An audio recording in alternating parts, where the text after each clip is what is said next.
Good morning. Welcome to our webinar on Do You Know What It's Really Worth? So we're talking about company valuations this morning in the context of either selling a business or buying a business. What we're going to cover this morning is a very brief introduction to who we are, why we're qualified to talk about valuations, and then we're moving on to cover why valuation is important, difficulties in doing valuations, different methodologies, talk a little bit about strategic premium, how SME owners sometimes overvalue their business, and how we can help. And at the end, we'll take questions. So please use the Q&A icon, which is either the top or bottom of your screen, depending on how you're viewing this, to ask questions as we go along, and we'll answer those questions at the end. So we're going to start by just talking very briefly about who we are, who Strategic Corporate Finance are, what we do, and therefore why we are qualified to talk about business valuations, company valuations. We've been going since 2000, so we're in our 24th year. And we work full time in advising clients on transactions, company transactions, business transactions. So we help clients buy and sell businesses. We believe in doing a lot of early stage advice so that a client embarks on a transaction that can then be delivered. So we do a lot of early work on valuations, exit option advice, looking at different exit options for clients, which might be a trade sale, might be a management buyout. And we do a separate seminar on different exit options that goes into that in a lot more detail. If we're doing a trade sale, we do a lot of research to identify potential buyers, not just in the UK, but worldwide, using very powerful database tools, which include details of previous transactions. So we can see corporates who have been acquisitive time and time again. We do a lot of research to find buyers. If you're targeting an acquisition, we do a lot of research to find suitable acquisition targets. About half of what we do are trade sales, trade acquisitions, and about half are management buyouts, sometimes acting for the management team, often acting for vendors. So we are experts in structuring management buyouts, funding management buyouts, and throughout the process, whatever the transaction is, negotiating deals, pulling the different interests together, finding compromises, finding solutions, and staying involved all the way through the process, including the legal process, to ensure there's a successful completion to the deal. So a lot of project management goes on. Greg and I have worked together for many, many years. And Greg is going to cover most of the technical parts of this presentation. You don't get many pictures in this presentation. They're all on one slide, really. So this is a summary of many of the transactions we've completed over the last few years. So you can see a whole range of different industry sectors, and the same photos appear on our website, in our recent deal section, and are clickable. So if any of those stand out, you can click on them on the website. It'll tell you all about that transaction. So we've got a wealth of experience covering deals across many sectors in the SME market. And it's this real world knowledge that allows us to give accurate valuations to our clients. So I'm going to hand over to Greg at this stage, who's going to take us through these next few slides. Thanks for that introduction, Andrew. Good morning, everybody.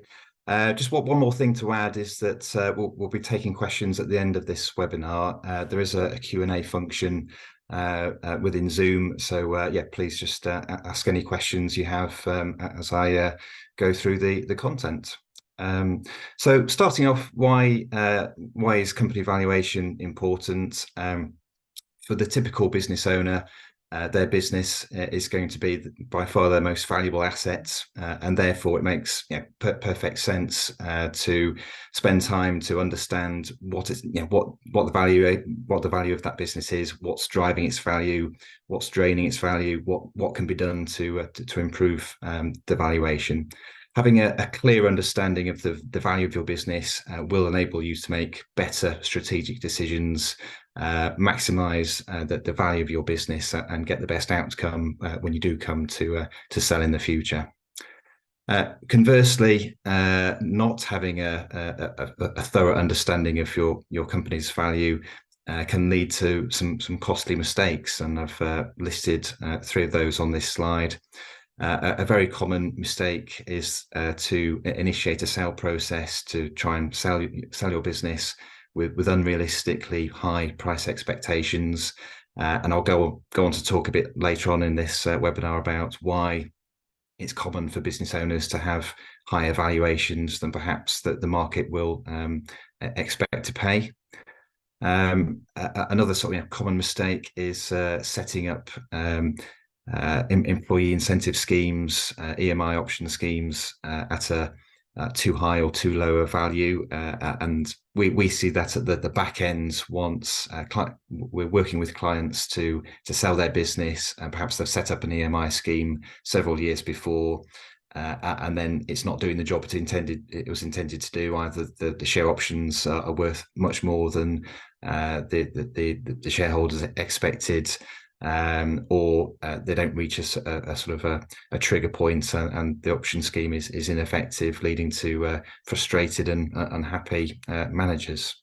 So that's a really sort of critical point in time to get the valuation right if setting up those schemes. Another really sort of common problem we sort of find regularly is disputes between shareholders, or a situation where one shareholder wants to buy out another, and there's a big disagreement over the valuation. It's quite common, again, if business owners have an unrealistically high valuation of their company, they might enter into a transaction to buy out a minority shareholder at a much higher value than they ought to receive, and obviously that's going to have a huge impact when it comes to them exiting in the future. So as Andrew's mentioned, we carry out valuations all the time for clients, and the most common sort of scenarios where we are asked to provide valuations is when it comes to exit planning, trying to sort of help clients understand what their business is worth, what the best option is, whether it's management buyout or trade sale or other options. And very commonly in situations where minority shareholders are looking to be bought out. So valuations are of small and medium-sized companies are difficult, and there's a multitude of reasons for this. The first one is that every company is different. Every company is going to have slightly different products and services and people involved and customers, and therefore it's very difficult to kind of look at a company in the same sector and apply the same methodology than you would do to your own business. And also, and similar to that point, a company's valuation is going to be quite volatile and change and can change quite dramatically within a short space of time. So if it has a particularly good year, or wins a new customer, or some key people leave, that could, those sorts of things could have a big impact on the company's valuation. So it can change up and down quite dramatically, very, very quickly. The second bullet point on this slide is that there's a lack of public data out there to try and work out what valuations are, looking at comparable deals. So for the vast majority of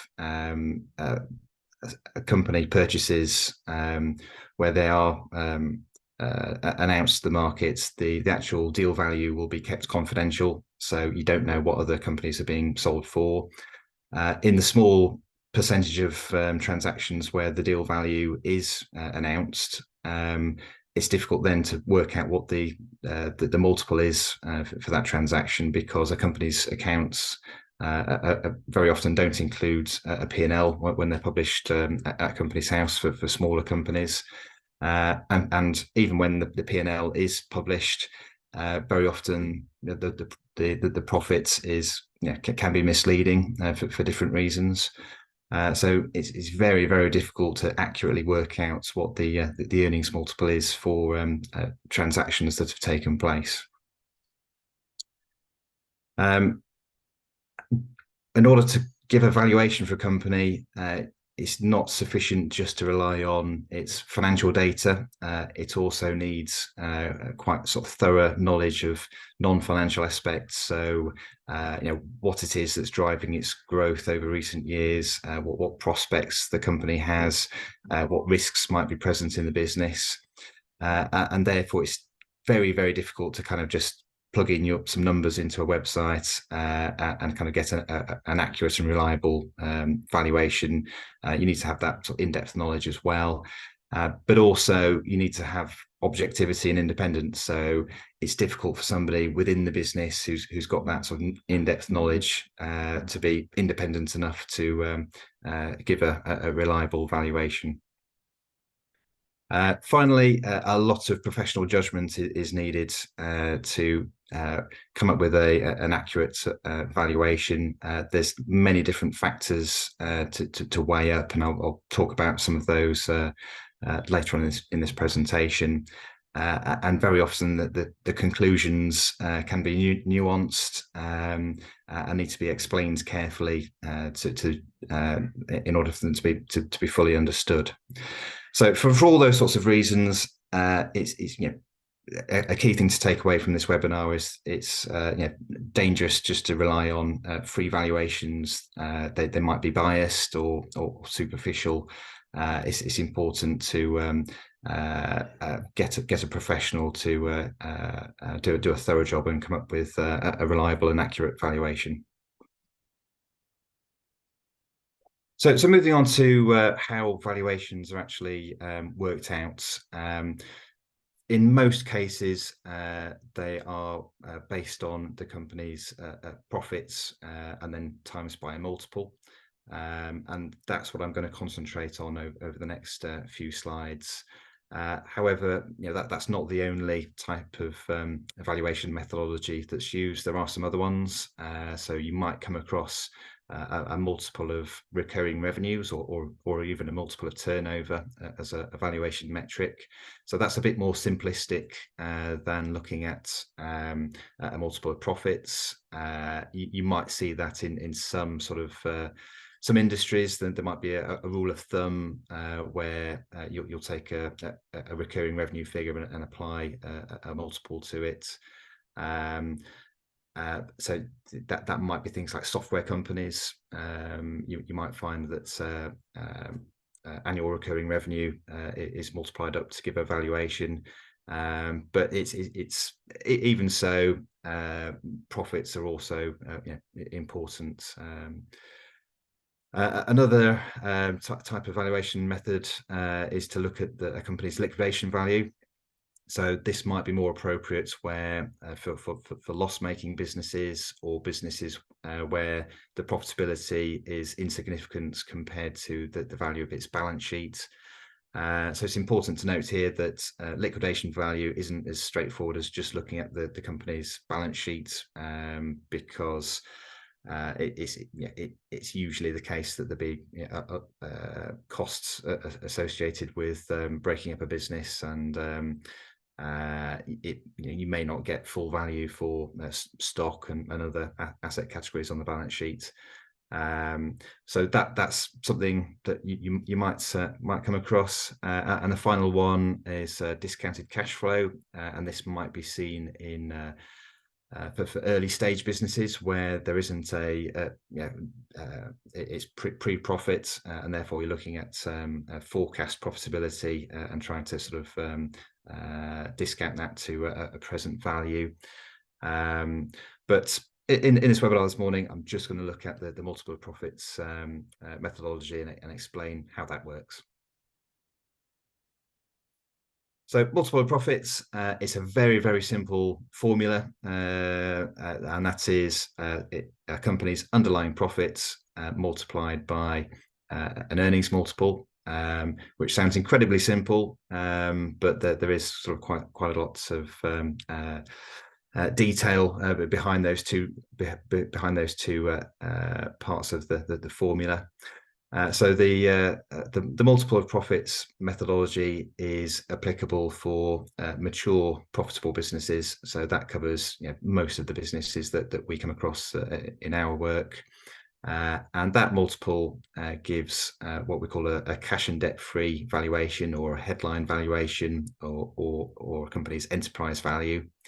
That is the hypothetical value of the company if it had no surplus cash, no debt on the balance sheet, and had sufficient working capital to continue trading without the owner needing to introduce further funds.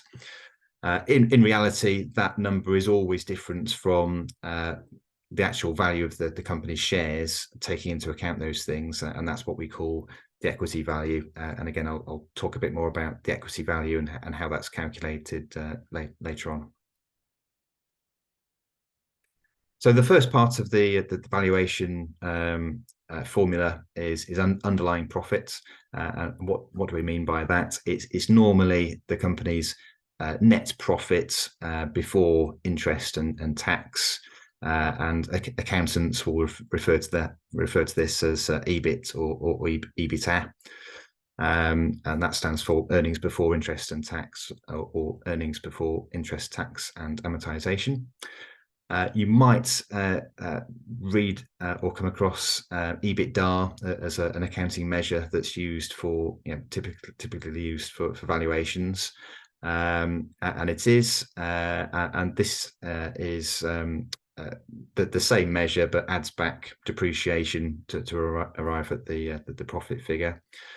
The only thing to be careful about here is that if it's a business that has very high capital expenditure requirements, then using EBITDA as the basis for valuation can give quite a misleading result, and that's because the profitability will be artificially high because you're ignoring the capital investment needs of the business. So for that reason, we tend to use EBIT or EBITDA and include depreciation in the calculation when we're doing valuations for clients, and that's so you can properly compare a business that has very high capital investment requirements with one that doesn't. Underlying profit is different from reported profit in that we're going to make adjustments for exceptional one-off items, one-off income and expenses, to try and arrive at what the sort of the future profitability is likely to be. So if a company has had a big one-off project for a client that's come to an end and isn't expected to be replaced, we would strip that out from the reported profits in order to come up with an underlying profit figure. Again, if there's any one-off expenses going through the P&L that aren't going to repeat in the future, again, they would be stripped out to arrive at the underlying figure. A very common adjustment to arrive at underlying profit for small and medium-sized companies is to adjust for a fair cost of management, and that's because in most cases the owners of the business will be the managers or involved in managing the business in some way, and therefore will not pay themselves a market rate salary. It might be that they receive a nominal salary for tax reasons, and then the rest by dividends, or very commonly a much higher salary than a market rate. So we'll strip out those vendor costs and then include what we determine to be a market rate for the services of the directors in the business. The underlying profit might just be based on the most recent year's profit figure, but more commonly we'll look back at the last few years and perhaps take an average if it's a business that has peaks and troughs, and it's more appropriate to take an average of the last few years to try and work out what the future profitability is likely to be. Or it might be a business that's in a growth phase, and therefore an average would undervalue the business, and it might even be more appropriate to just look at what the current run rate profitability is based on the last quarter or the last 6 months, and then multiply that up to arrive at what the expected future underlying profits of the business are going to be. So those are the different kind of things we look at when looking at profitability, and the key is to try and come up with an approximation of what the future maintainable profits are going to be. The second part of the method, the formula, is the earnings multiple, and this is something that it can be an obsession almost for business owners. Is what is their earnings multiple for their business, and everyone's going to have their own opinion on this. It's a very, very subjective measure as to what a multiple should be for a business. It depends on a range of different things, and almost all of these will be linked to the risk profile of the business and its growth potential. So it's all different things that lead to the quality of the earnings within a business. I've listed on this slide some of the key factors that have a bearing on a company's earnings multiple. So starting from the top, whether or not a company has recurring revenues, and this is something that business buyers have a strong preference for, is businesses where you've got a bank of contracts or repeat customers that come back time and time again, and therefore you've got a much more robust business that isn't reliant on winning one-off work. So a business with a recurring revenue base will have a higher multiple than one that doesn't. A company's barriers to entry, the moat around it to protect its business from competitors, has a bearing on the multiple. So a business that has intellectual property, some sort of unique factor in the business that makes it hard for competitors to copy it, such as its brand, those sorts of features will add to the earnings multiple. Its market position, obviously a business that is a market leader and has the ability to influence its market, again will have a higher multiple.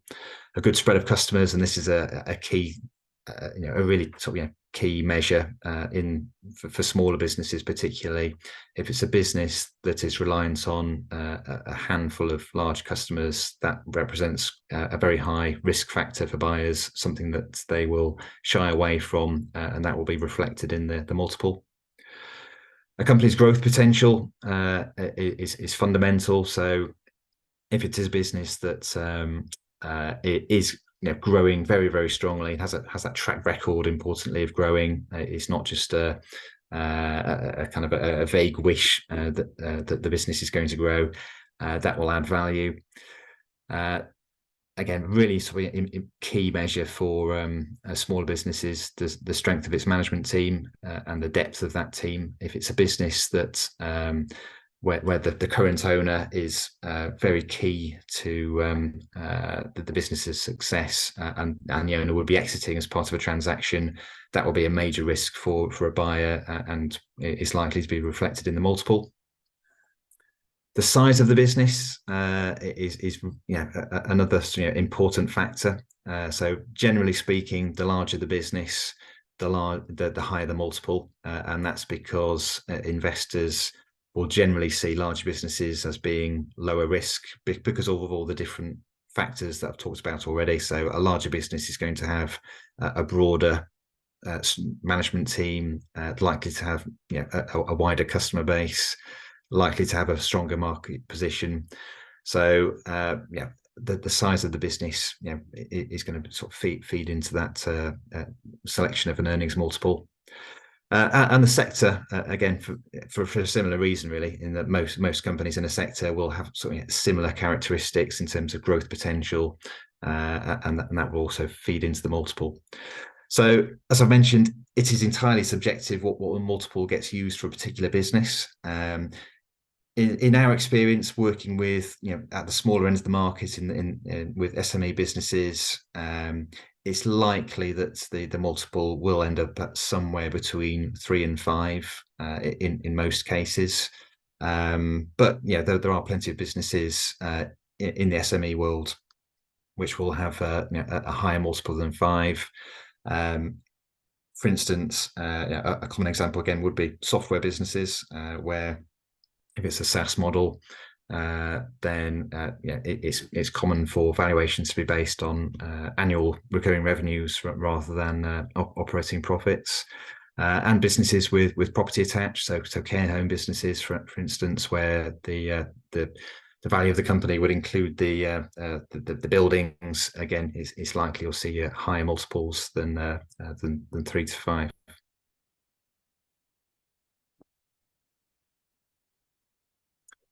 So that provides, once you've worked out your underlying operating profit, applies your multiple, you'll end up with a cash and debt-free valuation. There's then a further stage that's needed to work out what the value is of the shares that are being bought and sold, and that depends on the level of cash and debt on the company's balance sheet at a certain point in time. So we will add to the valuation any surplus assets, and the most common surplus asset is cash over and above what's needed for working capital. If it's a business that operates from its own premises, owns its own premises, then we will make an adjustment for that to make sure that the value of the company's property is properly reflected into the valuation. Conversely, any debt on the company balance sheet will be deducted from the valuation, and that will include just bank debt, if there is any, but also things like corporation tax will be treated as a debt item for valuation purposes. And that is because the corporation tax is treated as a liability of the previous owner of the business, and money would be needed to be left in the company to pay that corporation tax bill. Part of the surplus cash calculation is making an adjustment for normalized working capital. So an assumption behind, say, a cash and debt-free valuation is that the company will be left behind with an average amount of working capital, or perhaps an amount of working capital that's needed to ensure the business can continue operating and generating profits without any further investment or borrowing required. So there's a bit of, again, subjectivity around exactly what's an appropriate adjustment, and this will vary from business to business, but a typical kind of adjustment would be based on looking at an average of the company's working capital over the last 12 months, and then making an adjustment for what that average number is and what the actual amount of working capital is at the point a company's shares are bought and sold. Just a footnote here to mention is that sometimes you might see valuations worked out where you've taken a profit-based valuation and then added on top the company's net assets to arrive at a much higher valuation. This isn't a valuation methodology that we use. We think this would overvalue businesses doing it this way. And that's because a profits-based valuation ought to include the bag of assets that are needed to actually generate those profits. So it's the working capital within the business and its fixed assets that are necessary to generate that profitability. If you add those two, if you add the profit-based valuation to the backup assets that's needed to generate those profits, you're effectively double counting the valuation. So just be wary of that point. A term that is often used for valuations is the strategic premium, and this is where a buyer pays over and above the market value of a business because they either have a strategic reason for doing so, or they can benefit from cost savings and synergies, and it's worthwhile them paying extra, and it still makes sense for them. So you sometimes see this happen where you've got a corporate purchaser going on a buy and build strategy, where their whole sort of strategy is to buy up lots of businesses, combine them, and make a much sort of more profitable business by combining these companies. So in that sort of situation, you might find that the purchaser is willing to pay more than other buyers will do because they are pursuing that strategy. But it's much more common that corporate purchasers only want to pay market value, and even if they are going to sort of generate cost savings and efficiencies, so it's a dangerous strategy to kind of assume that a corporate buyer will always pay over and above what a typical market rate is.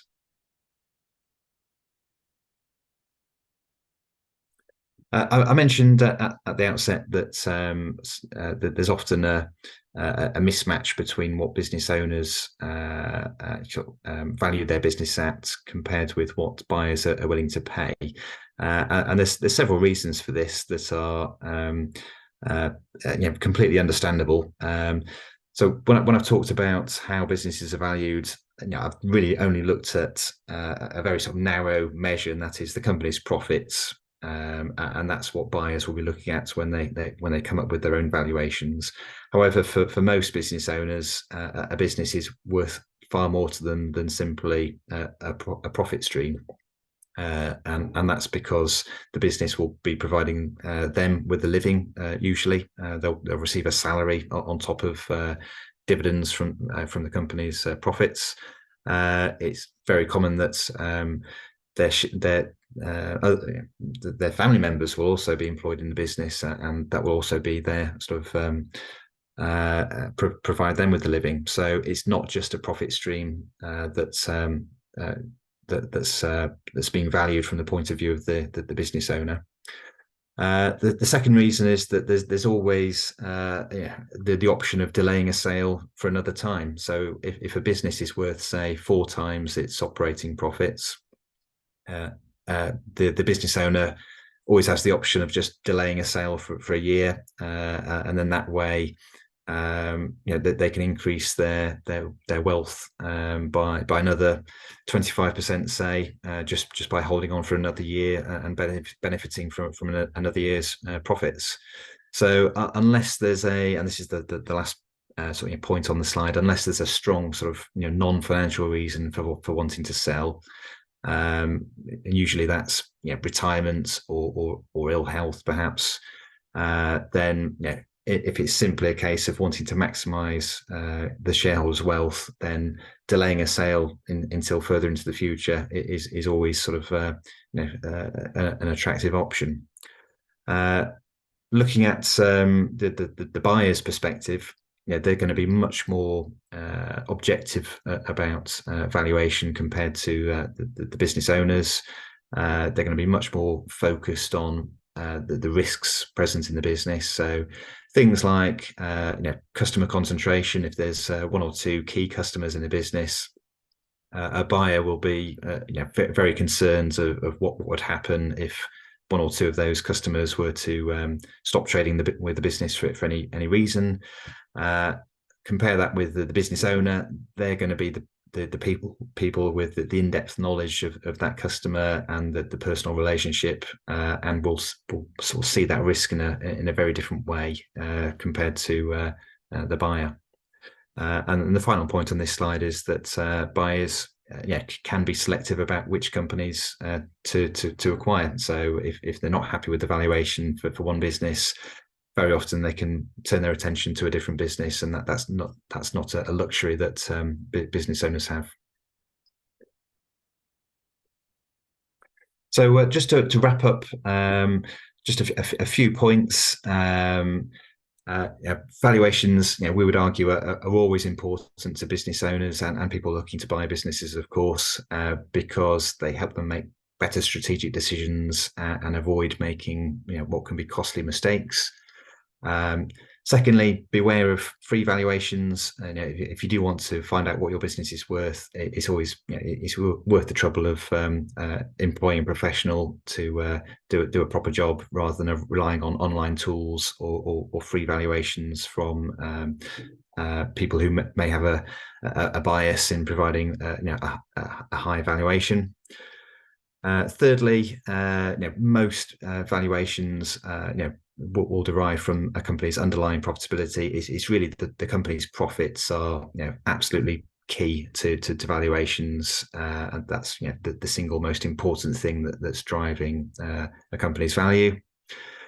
The multiple is based on the quality of the earnings within the business, and by that I mean how sticky the revenues are, how likely that profit stream is likely to sort of continue into the future, that the risks present, and the company's growth potential.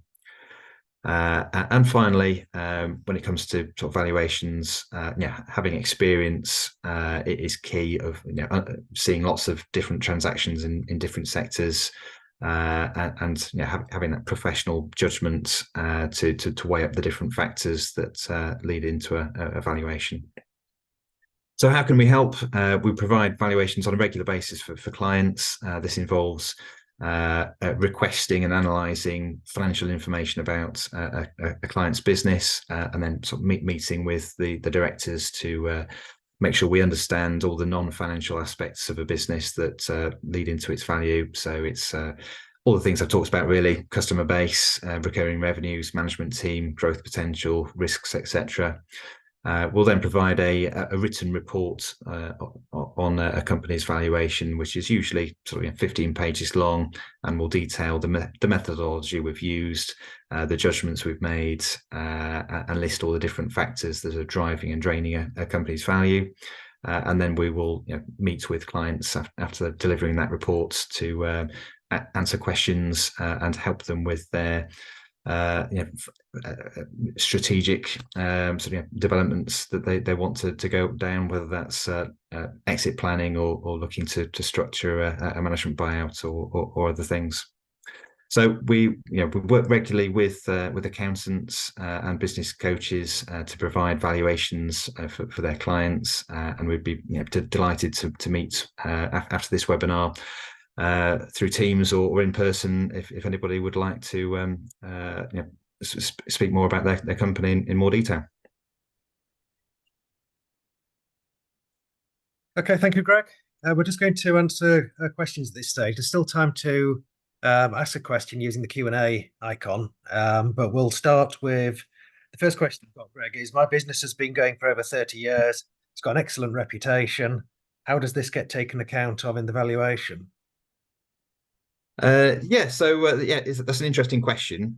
So I mentioned when I was talking that it's really sort of profitability is the key thing when it comes to valuation, and so often having a good reputation is kind of a given. If it's a business that is making profits and has been around for a length of time, it's likely that it will have good reputation, and that's a vital part of what the company needs to actually be successful and generate a profit. So so that wouldn't necessarily feed directly into the valuation methodology. That's more likely to be a given that it's got a good reputation. But no, it's perfectly understandable that it's a common sort of view that business owners have, that because their business has been around for a long time, that must have a value.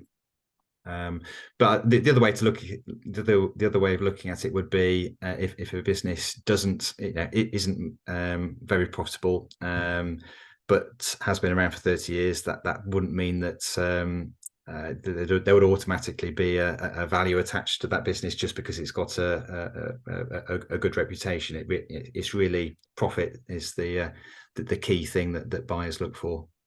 Yeah, thanks, Greg. Yeah, it's the financial returns coming out of the factors. So the long history of the business, the reputation, is the financial returns generated by those factors that lead into the valuation. I've only got one other question at the moment. There's still time to ask if you're quick. If you want to ask a question, please do so, or you can email us afterwards, or we'll have a chat with you afterwards if that's if you prefer to do that. The other question I've got is the impact of the recent increases in interest rates. So yeah, what the increase in interest rates last year, has had an impact in valuations. So I talked about valuations being based on profit before interest, and therefore, if interest rates have gone up, that's a cost for business owners. So if an investor wants to make the same return on their money, if they're paying more interest, then they'll need to have paid less for the company that they're investing in. So according to the data, I think on average multiples did decline slightly for in the SME sector last year.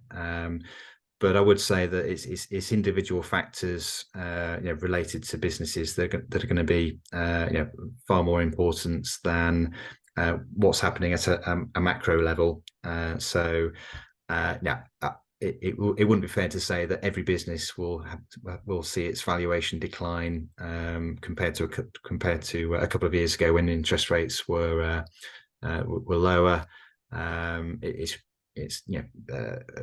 factors specific to businesses are going to be more important. Okay, thank you. Well, that's all the questions we've had. But as I say, we're happy to. I mean, we've talked in general terms today, and as Greg has made clear more than once, it's factors specific to your business that will be most important in valuing your business and the value your business has got. Very happy to have a Teams or a Zoom call with any of you and just talk about your business in detail on a free, no obligation basis. So we'll be sending emails out giving you that invite, and please do take us up on that. It's genuinely free, no obligation to use our services. Get yourself some free advice and learn more about your business. So please do take us up on that. So I'm going to bring the webinar to an end. The webinar has been recorded, so if you've missed any of it, we'll send you the links out to where it's going to be saved on YouTube later today or tomorrow. And if you've got any colleagues who would like to watch that video, please point it towards them. But very much welcome the opportunity to talk to any of you, and thank you for listening. I'm going to bring the webinar to an end at this stage. Thank you. Thank you.